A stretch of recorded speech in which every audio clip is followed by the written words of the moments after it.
to the 47 ABC News Hour. The big day is here. The Governor's Challenge is already underway. We heard from Tournament Director James Simmons, but now it's time to check out all the action from earlier this afternoon. Let's send it back out to the Civic Center where our sports team will be posted up for the next few days. Guys?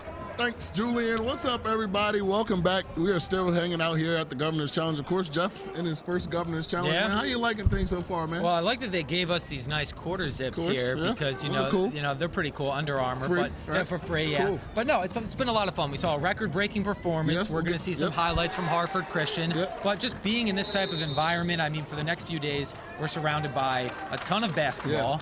More basketball, and then, some more basketball heading into the weekend. So, Trey, really enjoying myself, and I know you've been here for a few years. What's been your favorite part? My favorite part, honestly, has just been all the competition that we see out here. Of course, in your first Governor's Challenge was really good, but we transition now to, of course, the first game of the day. This morning, 11:45 this morning, we saw two local teams get together, Maryland and Delaware, a matchup, a battle between Indian River and Queen Anne's. And the Indians we've already seen earlier this year used the fast break offense to get their offense going. KJ Custis won his 5 assists on the night to Antonio Jones.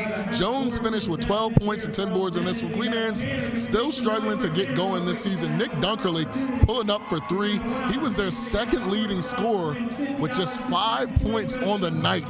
Rough. The Lions really had trouble defending this guy, Jameer Felton.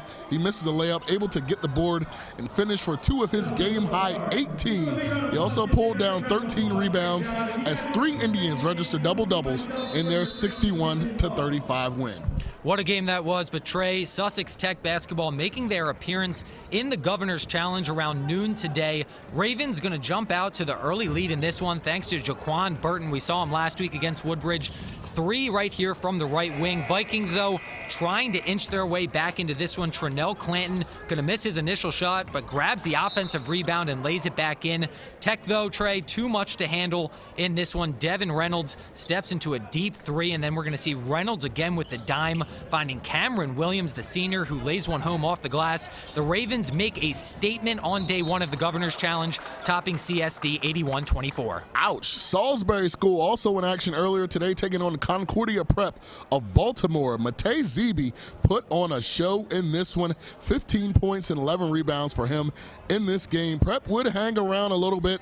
Josh Ogbena going to pull up for a jumper, but the Dragons never trailed in this game. Their biggest lead was in the fourth quarter when they began to pull away. Some great passing on display by TSS. Martin Abraham dominated inside. There's 2 more of his game-high 20 points. Salisbury School wins 44-36. They're on to play the winner of Mardella Hartford Christian in the bracket final tomorrow. Jeff, tell us who won that game. Yeah, some history being made in this one. We've really been talking it up. So Hartford Christian battled Mardella earlier this afternoon. The Eagles' Derek Gore going to force the steal and finish on the other end. And keep an eye on this guy, Trey, because he was the Eagles' focal point all afternoon.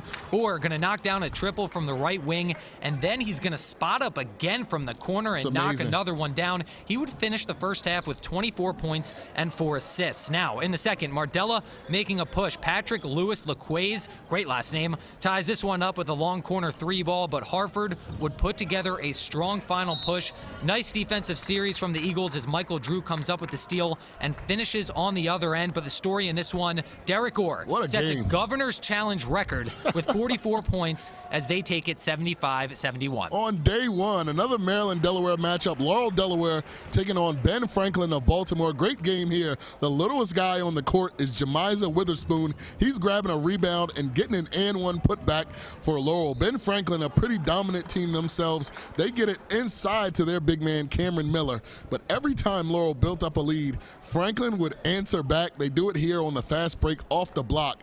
A nice pass to thread the needle to Michael Sullivan, and he finishes. This game would go to double overtime with Witherspoon, the littlest guy on the court, as we said, getting a shot to go with 20 seconds remaining as Laurel wins it 73-71 in overtime.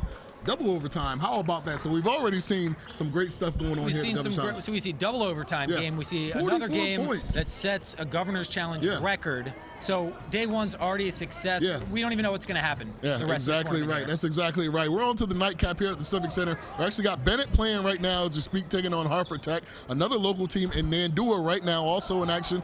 Later we'll have Parkside and of course Crisfield at 10 and 11. We're having a great time here right now. If you're not here at the Wycomico Youth Center, Civic Center, make sure you get here. Absolutely. But right now we got to send it back to Julian in the studio.